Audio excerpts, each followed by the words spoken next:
Are you looking for more out of your life? Do you need ideas on how to start new businesses and how to move forward in your own personal life? Well, guess what? You have come to the right radio show. At You Can Overcome Anything podcast show, you will learn and hear from many people from all walks of life who are sharing their challenges, their stories, the habits, and the mind shifts they had to overcome to become who they are today. On top, you will get a chance to connect and see how you can overcome anything by networking and learning about your next move through this radio show. I present to you our great speakers at You Can Overcome Anything podcast show with your host, Cesar Espino.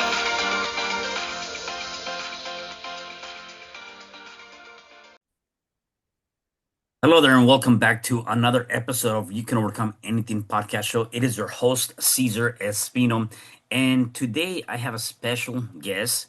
She's a powerhouse leadership coach, author of Girl, If You Were a Man, and the unapologetic voice behind the movement helping women lead without shrinking. After climbing the corporate ladder from the bottom of senior operations manager to one of the most demanding companies in the world, she faced the reality that confidence and competence in women are often mistaken for threat. Her book and coaching platform, Barriers to Brilliance, are disrupting the outdated rulebook of how women should lead. Known for her unfiltered truth, relentless standards, and Medusa-inspired grit, she teaches women how to command respect, break performance ceilings, and own their own power without apology. She's not here to sugarcoat leadership, she's here to redefine it. It is my pleasure to introduce you to Felisha Renee. Hey, Felisha, how are you? Hey, hey, Cesar.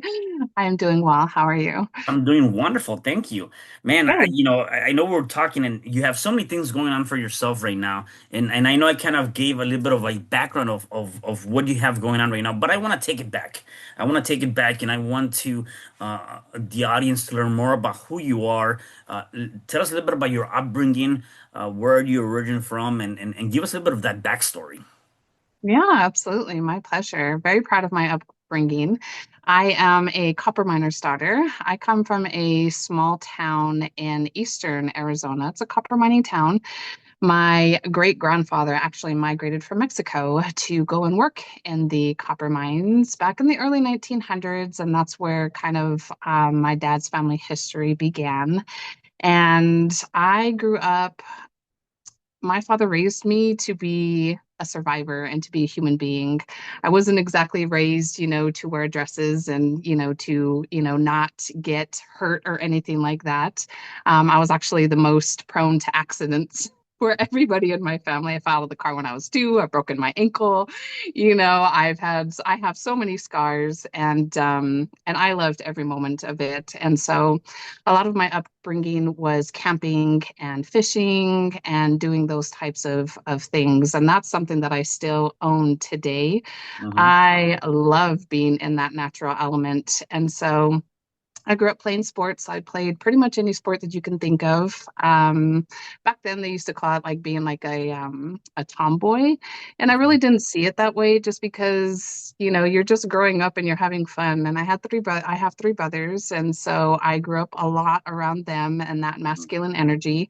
And so, that's just kind of something that is already in naturally inside of me. And I also have 3 boys as well. So that kind of just, Yeah. goes in and flows very, very nicely. And so, my backstory, 17 years old, I had my first son, and that Mm-hmm. was definitely one of the first roles in leadership that you take on as, being a parent is to lead, your children and to be able to raise them. And so that's really where those natural skill sets just kind of, came in, was being able to raise my son against all odds and statistics, of where I was supposed to be and who I am supposed to be statistically. But not me. Nope. Yeah. I own my power, and I know that, there are people, not only do my sons, but there's people around me that depend on someone like me to be able to make good decisions and do the right thing. And so that's where, you hit and miss in those kinds of, aspects of life, but I wouldn't change anything for, from where I am at right now. Yeah. Oh, well, that's huge, and even kind of going back to the power you stepped into at an early age, Yep. and saying, hey, now there's somebody else that I gotta look after, right? And doing that by itself speaks volumes. So let me ask you this: once you had your first son at the age of 17. Yep. um what was that after that? I know a lot of times people say, hey, you got to go to school, get a good education, kind of go through that journey. Obviously that took a little bit of a twist in your life, but tell me, Right. how was that for you? Because I believe now, a lot of people might be facing teenage parenting, right? Right. And so, you being a teenager and also being a parent. And so, what is the advice, and from your perspective, to be able to still stick to, hey, you still have a whole life ahead of you, where in reality you don't. I go back to, and I was talking to some people last week, and younger people believe that they have plenty of time to live, right? Older people like, man, I wish I would have started a lot sooner. And so, a lot of times we just take things for granted. So, what would be your advice, and what you do in that situation?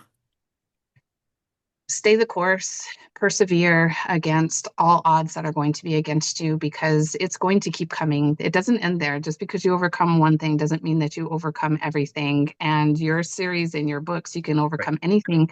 It keeps going and going and going because there's so many elements in life. Being right. 17 years old, I had nothing. I had absolutely nothing. I had love. That was pretty much all that I had. And I didn't even have a finished education at that time. And so, I was actually looking at a picture of myself where I'm in bed and I have my, little pregnant belly hanging out. And I remember that 17-year-old girl who was just afraid and scared of like, how am I going to raise this child and what is going to be his future? And I could have, just settled and been like, okay, well, maybe I drop out of school and, I go look for a job, but jobs are very scarce in a small town, and very few opportunities to be employed, being at that age. And I had to be able to pivot and make being pregnant work and still finish my education, in which I did. I found alternatives, to the traditional high school of going to a high school, that kind of just suited more of, where I was at in my life because I had to meet myself where I was at and not where I thought, of who I was. Hmm. And so I was able to finish my high school education, but it didn't stop there. When I took a look around me and I took a look at the elements of how I, grew up, which is a great upbringing, no regrets about that. I wanted a little bit more for my son, and I wanted him to be exposed more to life than just, small town living. And so I made the decision at 19 years old that I was not going to stay in my small town because I wanted more opportunity for myself, first and foremost, and I wanted more opportunity for my son. So I left everything that I knew behind, everything that structured me as being safe, of family, around to, kind of just catch you when you fall. And, to uproot my son from everything that he had known at being such a small age of, his cousins and people that, so it was letting go of that safety net. And I moved to Tucson at that age. And I started creating just a little bit better of a life. And it was a crawl. It Hmm. didn't happen overnight. I took on jobs that I had no idea what I was doing. I was actually a delivery driver for Domino's as one of my first Wow. jobs. Yeah. And coming from a small town, we have like two stoplights and four stop signs. North, south, east, and west really wasn't, a thing as far as like knowing, numbers of a streets and the way that they lie on one side or another, because a lot of our streets are only one-sided. And so, taking on that job, my manager and my supervisor had a bet, and they said, she's going to quit. 2 weeks. We give her 2 weeks, and it was just, and I will tell you, there were times where I was in my car and I was like, what am I doing? This is frustrating. What am I going to do?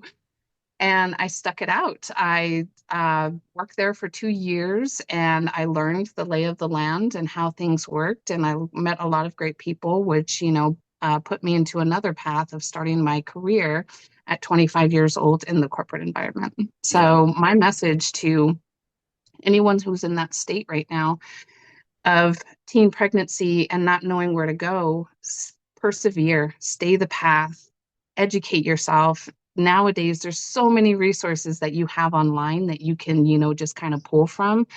But the one thing that it doesn't teach you is to be able to own your power that you already have inside of you and move forward positively and do great things around you, because you have no idea how many people you're going to impact along the way.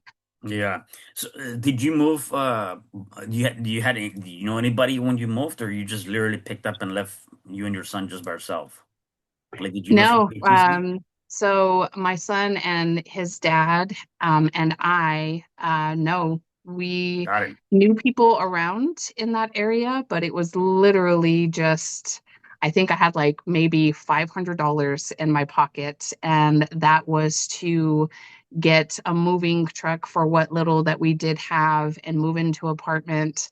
And honestly, I was not as prepared as I could have been. I just knew I had a dream and I knew I wanted more in life.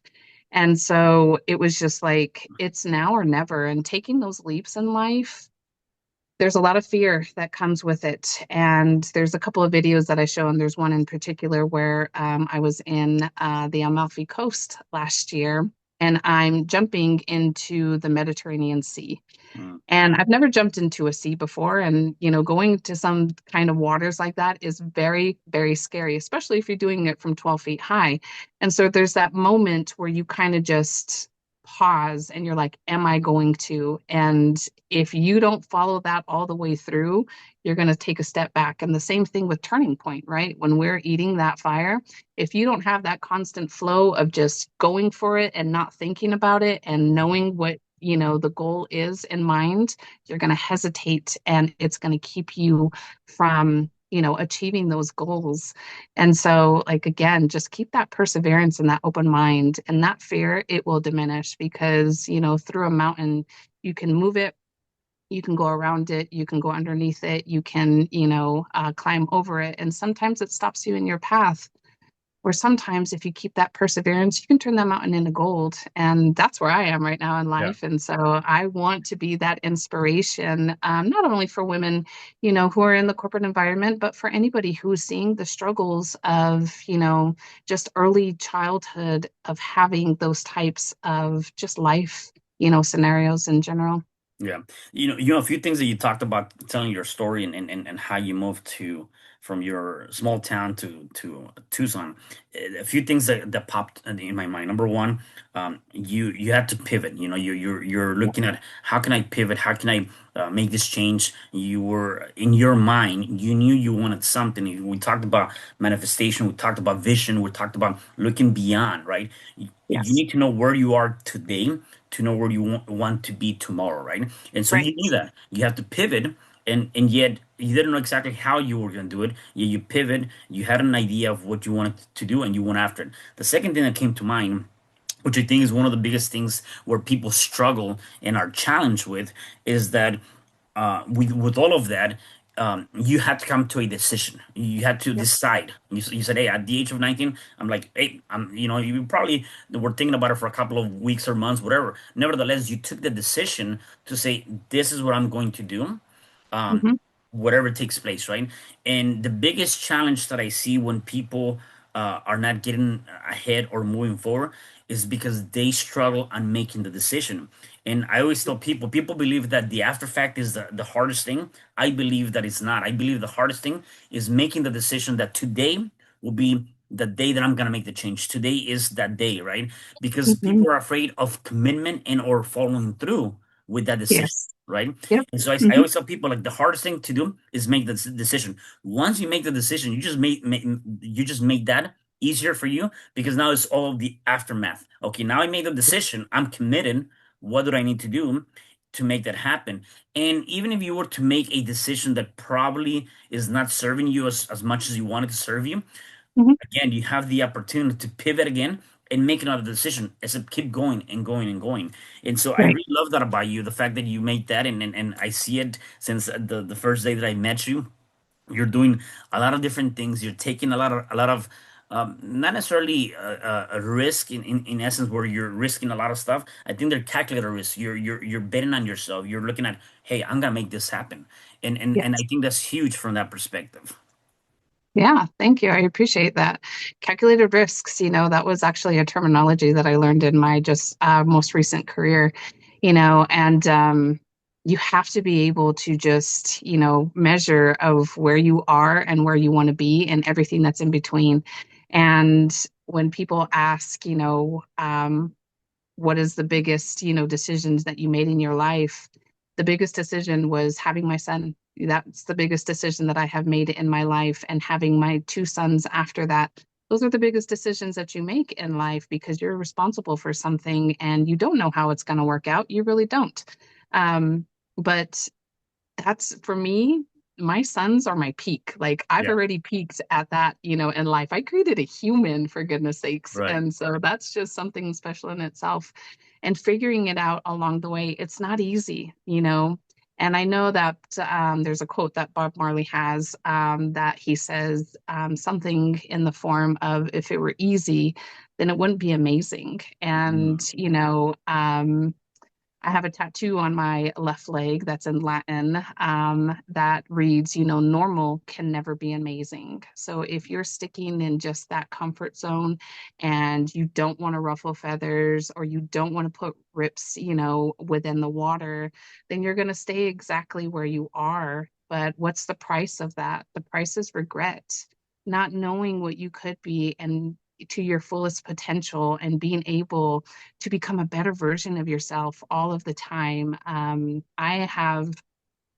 grow every day. My sons teach me something every day. My faith teaches me something every day. And it's really just, being uncomfortable with being comfortable, and having that perseverance in order to move to the next level and making the decision because you are right. Making the decision is the hardest thing. I just made a decision a couple of days ago, and leading up to that decision, I was having, just some like, thoughts of like fear and anxiety and, things like that. They're going to come. Just because you overcome one thing doesn't mean that those same feelings aren't right. going to come again, but you learn through those experiences of like, hey, I've already done this here.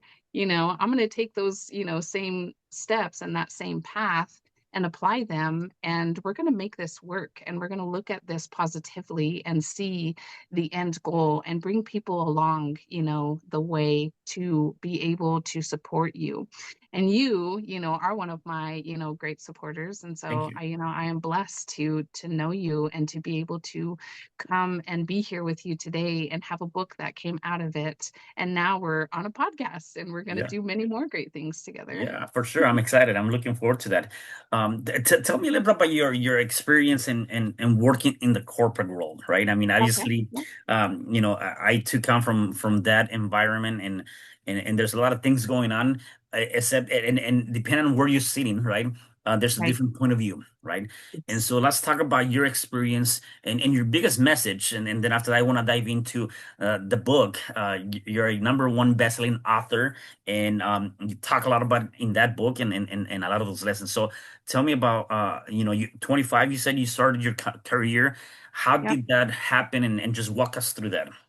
Yeah. So I'd applied for a job And I didn't know I had applied for. I guess, back then the internet was very, still very brand new. Brand And new I flip get phones and all that stuff. Yeah. yeah, dial-up service, Yeah. just trying to wait for something. And I go in for this job and it's for a customer service representative because for me, like even myself back then, I was diminishing myself because I was like, I don't have this criteria. I don't have an education. I don't have this. I don't have that. And that's where a lot of that imposter syndrome comes into play.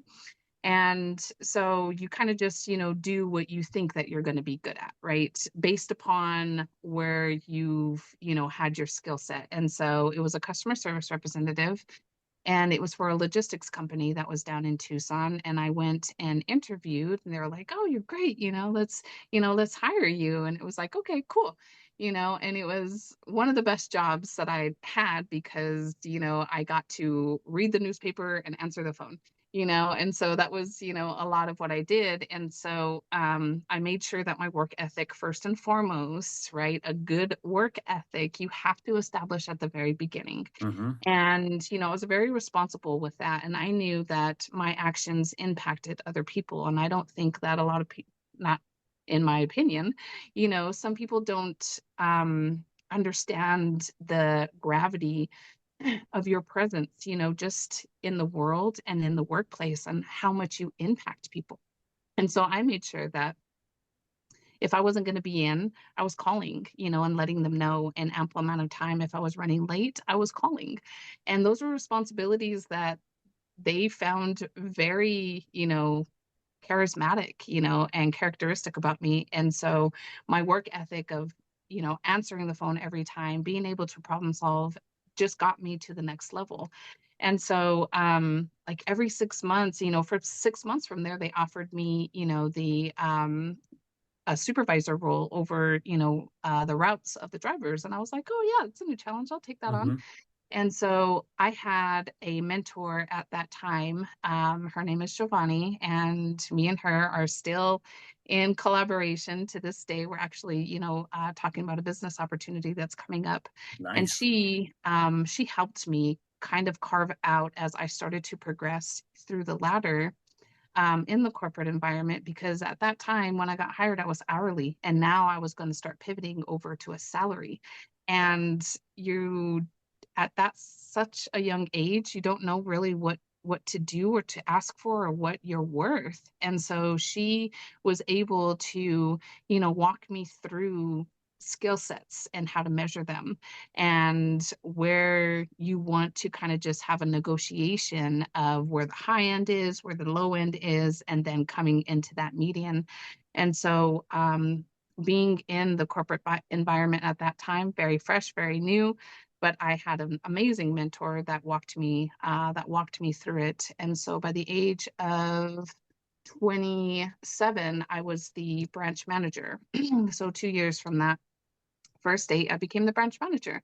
And I did that very well, applying my work ethic, applying my skill sets, applying that perseverance, and just being, invested in the business. Hmm. And another, great point to bring up is just because you didn't start that business doesn't mean that you don't have a responsibility, to run that business as if it was your own. And maybe it wasn't your money that, invested in that business, but you definitely have that responsibility, to ensure that you are looking at every single aspect of it to have it running like a well-oiled machine.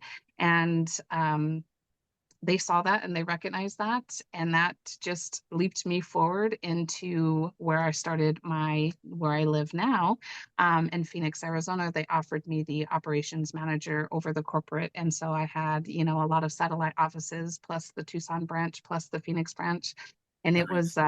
it was quite amazing, to go through that transition in such a short amount of time and to be where I was at 17 years old to where I was, perpetuated into the early corporate environment. Yeah, I like your tenacity, and I like the things you mentioned, and it really comes down to comes down to this: whether you're working for somebody else or you're working for yourself. The fact that what you just mentioned, I think, is huge in terms of you have to just show up. You have Mhm. to. I always tell people, like, if you're working for somebody else, go do your job as if it was your own company. Do it as Right. if it was, your own business. Because maybe one day it will be your business, right? Maybe not in that company. Maybe you're not gonna buy that company, except you're gonna then venture into becoming an entrepreneur and open up your own business. Now you have the skills and the skill sets to be able to do that as if it was your own business. And Right. um and so yet again, though, people do not understand that and do not see that, and I believe that that's critical for your growth. The second Mhm. thing that I think it kind of goes and speaks volumes with what you're doing too, and you did back then, excuse me, is that not only were you showing up for yourself, right? You wanted more out of the job. You wanted more out of Right. that. You were doing your best. You were like, there's got to be more, right? And Hmm. you've heard my story a couple of times, and I talk about the idea of me also coming from a corporate world and doing a lot of that stuff. I felt like, yeah, I'm here, I got it. Yet I felt deep down that through my challenges growing up, there has to be something more that I can do, not only for myself, as you mentioned, for yourself too, is being able to motivate and help other people. Because I think that was the place and the path that I've shown myself to become, right? And Right. so when you start looking at it from that perspective, then we're now here seeing a number one best-selling author. Now you're left your corporate job, you jump in with both feet. There was that fear of, man, can I do this? I remember when you were still thinking about it. Yeah, you did it. And it goes back to the idea of a lot of people don't do certain things because of the fear of the unknown, or the Hmm. fear of, what about if I fail? What about if I make it? Except the biggest challenge, though, is that people do not want to do it because they also do not see the opportunity as a shiny object. Right? An Right. opportunity sometimes does not show up as a shiny object, as a diamond on the sky, right? Sometimes it looks ugly, it's disguised, but you got to be able to peel it off to be able to see the beauty of that, right? So tell me Yes. about that story, because you obviously were doing really good. You had a really good corporate job. You kind of, as some people might say, you made it to the top. Yet you decided to Hmm. jump and take a leap. Yes. Yes, absolutely. You know, when we think about, and a lot of it has to do with ancestral and how we grew up, and we come from generations where holding on to um, a job of being safe and, getting your benefits and having your 401k and doing, things that your generations before you were thriving to do. That was the American dream, was to be able, to do something, like that, and to jump away and sway away from, that safety net. It was just, for some people, like me and yourselves, it was just like, don't quit your job. This is safe for you. You've made it. You want to just stay where you're at, and ideally, when you think about it, there is nothing in life that is guaranteed at any point or moment in time. And so being able to be fearless and what is next for you, it was a great stepping stone for me because I learned a lot of great just aspects of the business and leading people and seeing them flourish. And for myself, coming from the very entry level of the business, and trust me, that was hot. Yeah. I was unloading trucks. I was loading trucks. I was living up to 50 pounds. I was, in the grits, of all kinds of things. And so to be able to continuously pivot, and again, I could have stayed in that entry level. It was safe, but I knew I wanted more. I knew I, had come from already, a corporate environment. And it was like, okay, I can do this. This isn't, I had better goals in mind. I knew that I wanted to, up my education. I knew this company was going to do that if I, just allocate a little bit more time to them. And then I knew that I could become a manager regardless, of the traditional, paper of going to college. Like I knew I could do all those things. So it was like, okay, stick it out, keep going. And I apply that not just from being an employee, but, into my next phase in life. And it was a tough decision to do what I did, jumping from being, in that safety net of having, a weekly, income, having benefits, the 401k that I built up, the stocks, that were vesting. It was a lot of scary what ifs. Mhm. What if this doesn't work? What if, I fall and I have to fall in order to be able to rise again? And I didn't see that opportunity as falling, is how can I fail forward, right? And you're going to have those failures. It's fear is going to be there. Failure is imminent, but it's not fatal, and success is just right there at that decision of, are you going to stay and, be complacent and conform and transform and be the person that that is not your authentic self, or are you going to jump out of that and being able to make a larger impact on the world and share your story and to be able to help people overcome their fears and be the best versions of yourself. And so it was an easy decision. It was scary, but it was an easy decision knowing where I wanted to traject my next impact. And my next impact is here and now. It's in this book, it's with you, and it's with my upcoming, opportunities that I have. Yeah, I love that. I just want to put things into perspective, and again, there's really no right or wrong. If people choose to work for another company, that's great. The only advice I will give people: make sure you're doing something on the side. Make sure you're doing Yeah. something that's not the only be all type of solution for you, because here's the reality, and this is some of the things that I started thinking about, and I'm sure you can relate to this, is well, it sounds secure because I'm getting that secure paycheck. It really is not secure. Any day they can come and say, hey, here's your papers, you're done for whatever reason, right? And so it's not necessarily secure. And I say, you know what, let me take that power away and let me control that. And obviously, if I'm not Mhm. performing, if I'm not making money, then it's on me. Except I know myself, and I know that I'm gonna find a way to make something happen, right? The ugly truth is that the average lifespan in the U.S., average between men and females, is about 78 years old. Okay, right now, if you're working your 9 to 5 job and that's all you have, let's just put things in perspective. You're able to retire at the age of 67. That Yes. means that it's going to leave you about 11 years for you to enjoy life, hopefully enjoy life, and travel all over the world and do all these different Yes. things that you want to do and run with the grandkids. And let's be honest, at the age of 67, when you're working your butt off, it's really hard for you to keep up with that flow, with that Mhm. lifestyle. And so Right. you don't really get to enjoy life. And so for me, I made the decision, like, instead of waiting until I retire or until I'm in my 60s to go out and explore the world and connect with people and do all these things. What about if I do that in increments, maybe 2 days or 3 days out of the week? Instead of the 7 days, maybe I'll not do 3, 4 day getaways. Like, start Yeah. making and doing small vacations now to be able to enjoy my life, because again, today is the only day that's promised, tomorrow is not. And so Right. working at a 9 to 5 job waiting for me to retire, I may not get to enjoy those 11 years if I get a chance to actually enjoy them, right? And so and somebody else was talking about this recently, like 2 weeks ago, and it just kind of hit me again. It is true. You don't have so much to look for after your retirement. So my advice for anybody is, I'm not knocking Mhm. down any 9 to 5. I have an MBA. I worked in the industry for a long time. I do say though, make sure you're doing something else on the side, right? Oh, for Right. sure.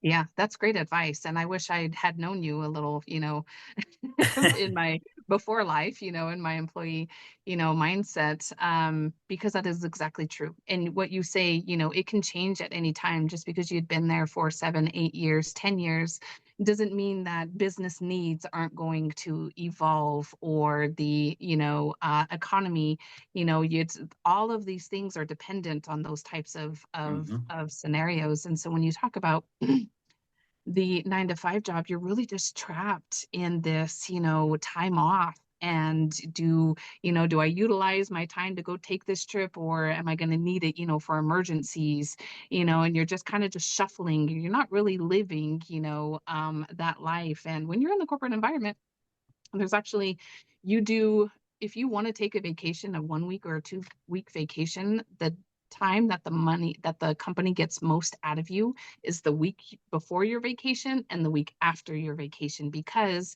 you're trying so hard the week before in Hmm. order to get everything in line and making sure that you have that coverage and everything's great, and you're just working harder and harder and harder.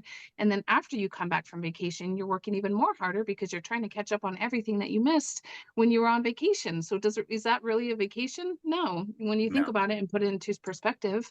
And when I made that leap, I have traveled, let's see here. I've been to Hawaii, I went to Italy, I've been to Ireland, I've been to Germany, and that's just within, oh goodness, Less than like eight a months, I year. think, right? Yeah, a year. Yes, Yeah. not even a year yet, like Yeah. 10 months it's Right. been, and it's been amazing and I love it. And just again, having, another source of income that if something were to happen, that you have that fallback. And quite honestly, when we take a look at where our 401k is and where we're at in life at 65 years old, I highly encourage people to look at, do you have enough money for those 11 years after? Because you'd be quite surprised on, Mhm. what that looks like as far as, your daily life that you have now, count in inflation, and then what your life is going to look like there. So 67 is a dream. Yeah. To be able to retire. There are a lot of us, especially when we're in that blue collar, environment, that 67 is just not It's a reality right. and you're still working beyond that. So that's great advice to have something, along the side. Yeah, no, that's awesome. And I was gonna just one good point to talk about. Imagine how much you've done in the last 8 months in terms of traveling. It was probably, I'm not saying impossible, but it was very difficult for you to do that while you're working your 9 to 5, a very Mhm. demanding job. And the logistics industry is very demanding because I come from that too, and so I know how that works, right? So I Right. find myself the same way, right? Um, so let's talk about your book. Let's talk about the title. Let's talk about the message, and tell us a bit more about it. Yeah. So the title of my book is Girl, If You Were a Man, a No BS Guide for Women in Leadership. And the title, it might come off as if this is women empowerment and, we are men haters and, all that good stuff. And that exactly is not it at all. The best allies that I have are men. And again, I bring a masculine energy because of the way that I grew up and the way that I, kind of just have a perspective on life.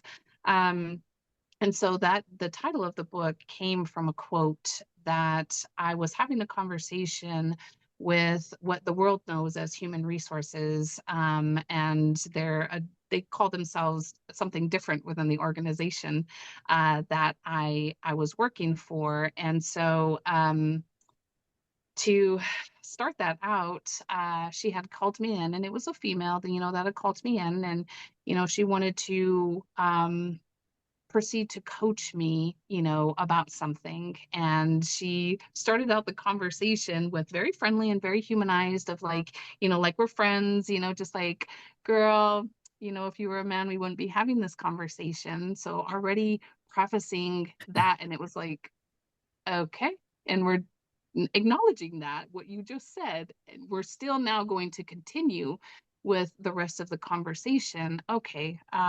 Wow, that was mind blowing to know that there was already a double standard, right? Hmm. That she had just put forth in front of me, and she was still continuing on with the conversation.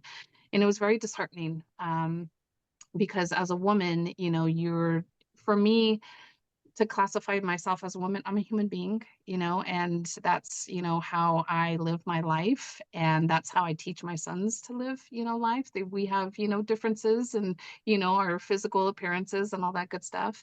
Um, but we all have a commonality in which is to be the best versions of ourselves and, to bring and uplift people along the way. And sometimes people don't view you in that way. And, if they don't like what you want to what you're saying, they don't want to hear it, then it's the next level of how can I make this person look bad, and how can I, give a perception that this person is, not following the right thing, but they're actually, just instilling some type of fear or intimidation or disrespect. And so when I had that conversation with her, she wanted to coach me on my tone about, some Hmm. conversations that she was not present for. And it was just the conversation, and you can read it in my book of how it went. It was, just why and how and what for, like I didn't do those things. And so thank goodness early in my career of having my female mentor, she did let me know that, as you climb up in the corporate ladder, you are going to see a lot more, a lot less women and a lot more males, which is Hmm. fine. Not intimidated by any means. And she let me know that, the conversations that we craft are taken differently depending on who you're talking to. And it comes off as being abrasive, and it comes off as being, tactical in, you know, demeaning ways. She goes, so make sure that you always have somebody in the room when you're having hard conversations, because it will come off, depending on who you're talking to, they're going to be receptive and they're moldable talent, or they're going to be deflective and they want to take you down. And you see a lot of those people, and I'm sure you saw it in your Hmm. corporate environment as well. Yeah. And so when we had that conversation, I kind of let her know that there's another person that was present. And so I would expect that I get fair treatment as well as being an employee of the company, that she do her due diligence and, just kind of go a little bit further than just the conversation, the one-sided conversation that she had. And so from there, I knew what I was up against coming into that organization, this specific one, because I had been through different organizations Hmm. within that company, but this one right here, this one was really where you saw a lot of cultural conflict, and how women were not viewed as being respectable in a leadership role. And that was a lot of the challenges that I faced in there. And I'm a perseverer, I mean, it's like, okay, well, if that is how you're going to perceive me, let's have a conversation, and, you can get to know me better. Hmm. And, we can, come to a deeper understanding of what my goals are, what your goals are, and we're going to, keep the course of the path. But there's just some people that you're just never going to convince, Yeah. and so you don't want that to diminish who you are. And I didn't want that conversation with with that female to diminish who I was. I wanted to be able to persevere through it and to bring other women that were around me, because you have a lot of eyes on you when you're a leader. And, it's really, you're just being, it's like you're in an observation, a fishbowl, Hmm. and you're looking through and you're observing the fish on what actions they're going to take, where they're going to swim next, what they're going to do. Are they going to eat the food? Are they not going to eat the food? So you're really in this fishbowl where people are observing you, and knowing how to keep your mannerism and your leadership style is very, very important.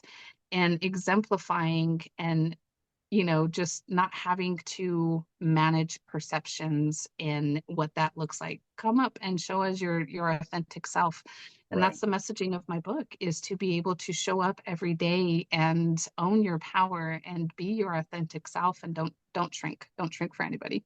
Yeah, yeah, and it's I actually like that because I have a message here, your message to the people, right? And I like what you say. You said you don't need to water yourself down to lead. The traits people told you you were too much are likely the exact traits that will set you apart and set you free. When you stop managing perception and start owning your own power, you don't just lead, you transform the system, right? That's right. And so it's kind of going back to that, but like, further expand on that message because I think it's very powerful Mhm. in terms of what you're trying to tell people, right? Yes.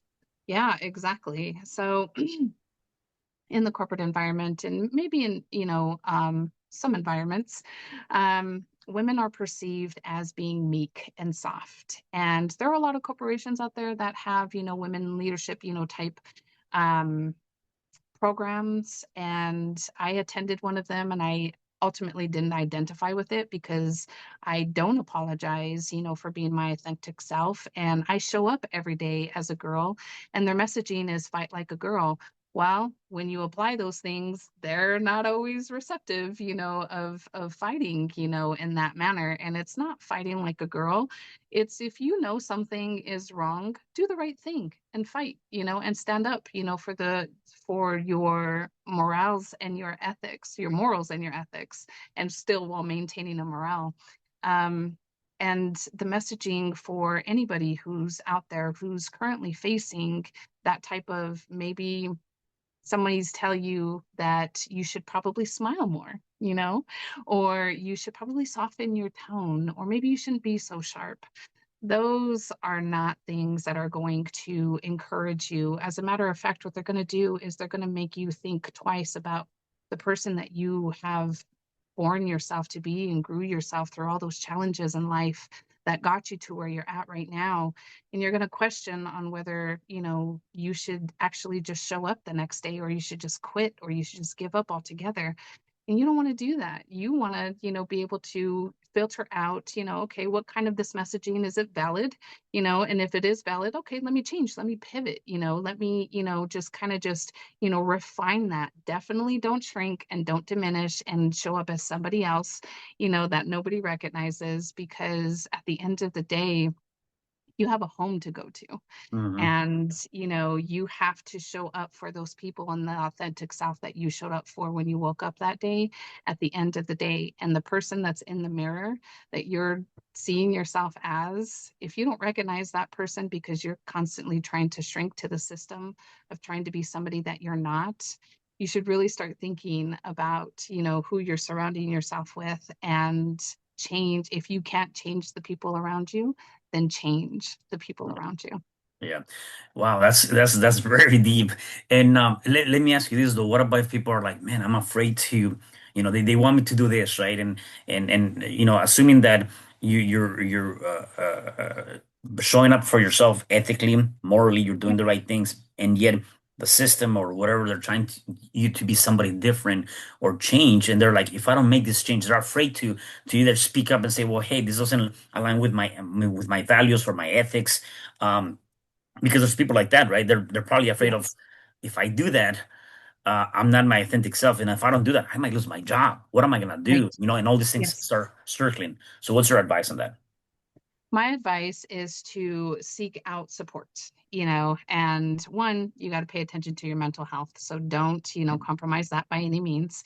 You want to seek out support. You want sponsors, you want mentorship, and I am a leadership coach, and I would love to help you just kind of just figure out where your starting point is right now, and where we can, craft and pivot, and get you to, first we need to figure out on, are these the people that you really want to surround yourself with? And if the answer is yes, then let me mentor you and help you deliver results that go beyond that perception, because, at the end of the day, a company wants to be able to flourish and uphold policy and to be able to make a profit at the end of the day.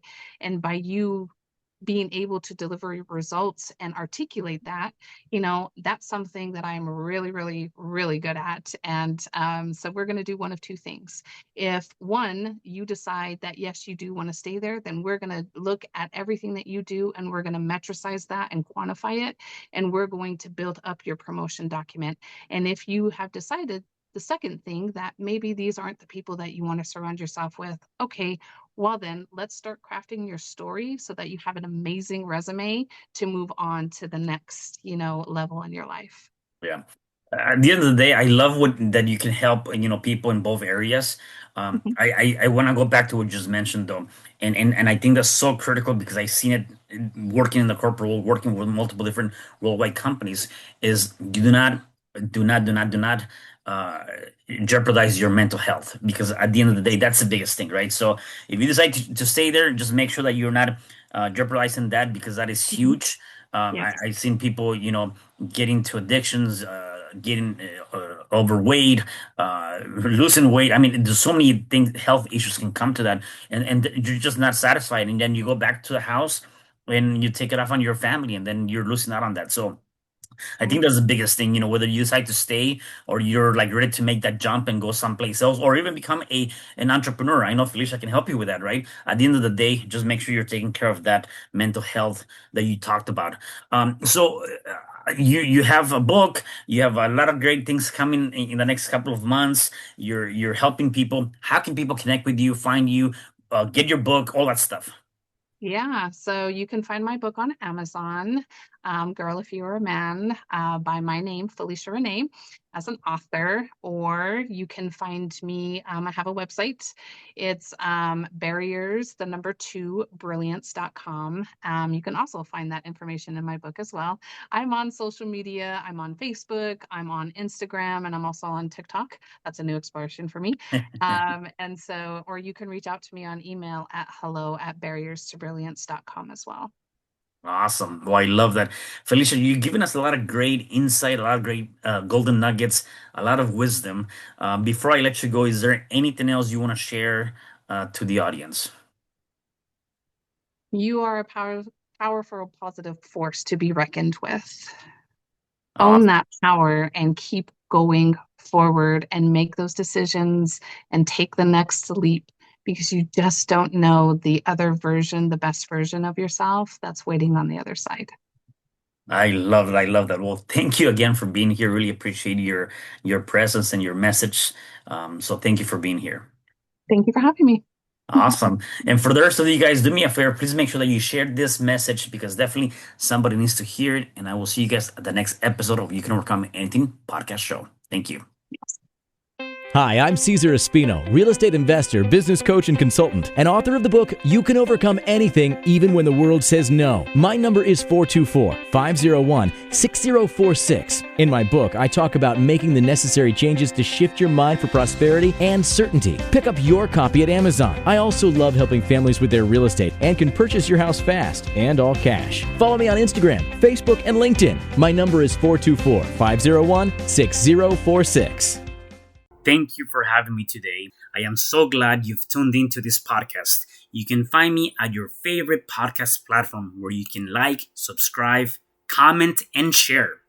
And to learn more about myself, my services, you can find me at www.cesarrespino.com, or you can also find me at your social media.